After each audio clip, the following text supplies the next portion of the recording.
Ya, selamat pagi teman-teman semua.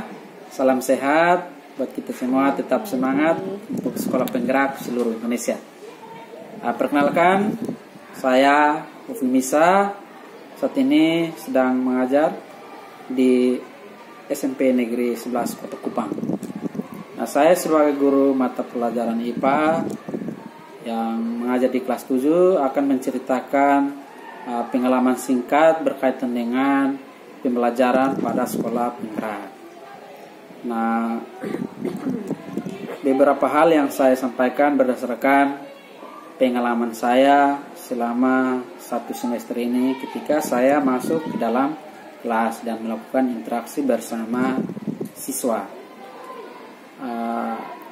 Hal pertama ketika saya masuk kelas, ya antusiasme dari siswa menyambut gurunya dengan melakukan selamat pagi bagi gurunya. Setelah itu saya memastikan anak-anak saya harus dalam kondisi kesiapan secara psikis dan fisik. Karena itu saya mulai dengan doa. Sebelum memulai pembelajaran saya mengawalinya dengan doa. Setelah doa, saya memimpin mereka untuk bergerak dengan menyanyikan lagu Potong Bebek Angsa sambil bergoyang dengan irama lagu Potong Bebek Angsa. Tujuannya hanya untuk membangkitkan motivasi dan semangat siswa dalam mengikuti pembelajaran IPA nantinya. Setelah itu, setelah semua saya sudah lewati, siswanya sudah semangat, saya masuk ke dalam proses penyampaian tujuan pembelajaran. Tujuan pembelajaran berkaitan dengan apa yang harus dicapai dalam pembelajaran hari ini. Karena kemarin berkaitan dengan anatomi dan struktur tumbuhan, maka saya menyampaikan bagaimana untuk tujuan-tujuan pembelajaran yang harus dicapai, termasuk dengan profil pelajar Pancasilanya. Bagaimana siswa berpikir kritis, bagaimana siswa berkolaborasi, mandiri, dan bertindakan global.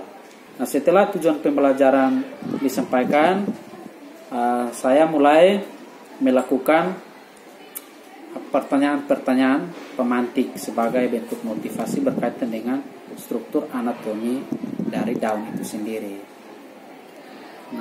Setelah mereka menjawab, saya juga memberikan stimulus yang tidak membebani siswa dalam menjawab, tapi mendekatkan siswa untuk mampu berpikir kritis, memberikan stimulus kepada siswa untuk mampu berpikir kritis. Saya mengajak siswa untuk langsung masuk kepada pembelajaran inti. Kemarin pembelajaran saya mengajak siswa untuk ke luar kelas, tidak di dalam kelas. Di luar kelas itu mereka melakukan pengambilan data berkaitan dengan daun putri malu.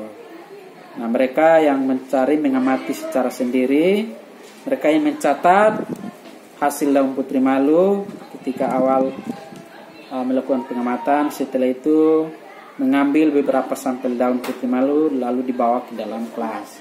Begitupun juga mereka mengambil daun Eva untuk melakukan pengamatan terhadap struktur daun.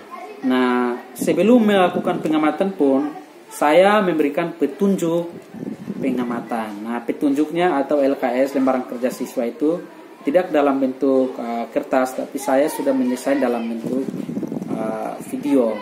Mereka akan menonton video praktikum berdasarkan petunjuk yang telah diberikan melalui penjelasan baru saya menganjurkan kepada mereka untuk melakukan praktikum berdasarkan petunjuk yang telah diberikan melalui penjelasan pada video. Dari 3 kelompok ada 2 kelompok yang sangat bisa. Satu kelompok masih butuh bimbingan secara berkala setiap tatap muka pembelajaran IPA. Ada kendala juga. Tapi secara umum mereka sangat semangat untuk mengikuti, dan semua siswa mengamati struktur daun Eva di mikroskop dengan baik. Nah, setelah melakukan pengamatan, mereka juga diwajibkan untuk mempresentasikan hasil pengamatan mereka. Kemarin sedang dilakukan, mereka sangat antusias untuk mempresentasikan apa yang telah mereka lihat. Dari 3 kelompok, ada 2 kelompok yang sangat bisa. 1 kelompok masih butuh bimbingan secara berkala setiap tatap muka pembelajaran IPA. Setelah itu, mereka melakukan ujian sebagai asesmen akhir dari sumatif ya, saya melakukan setiap. Nah, setelah mereka melakukan ujian, barulah saya melakukan penjelasan materi hari ini berkaitan dengan struktur anatomi daun. Nah, setelah melakukan refleksi, maka saya menutupnya dengan mungkin itu sekilas penjelasan saya secara singkat berkaitan dengan proses mengajar saya setiap hari. Namun masih banyak kekurangan yang saya peroleh berkaitan dengan waktu dan berkaitan juga dengan masalah siswa yang sangat kompleks akan pemahaman mereka berkaitan dengan pembelajaran ini. Kami sangat bangga dan salut terhadap teman kami Pak Hofni yang telah memberikan pembelajaran berbasis digital. Dia merasa lebih senang karena setiap kali pulang itu dia bercerita tentang keaktifan dia di dalam kelas dibanding belum ada penggerak. Anak-anak pulang dengan capek karena banyak tugas dan segala macam. Kalau ini mereka senang sekali dan mereka rasa termotivasi. Terima kasih dari saya. Salam hormat pada seluruh sekolah penggerak dimanapun berada. Tetap semangat untuk mencerdaskan anak bangsa kita.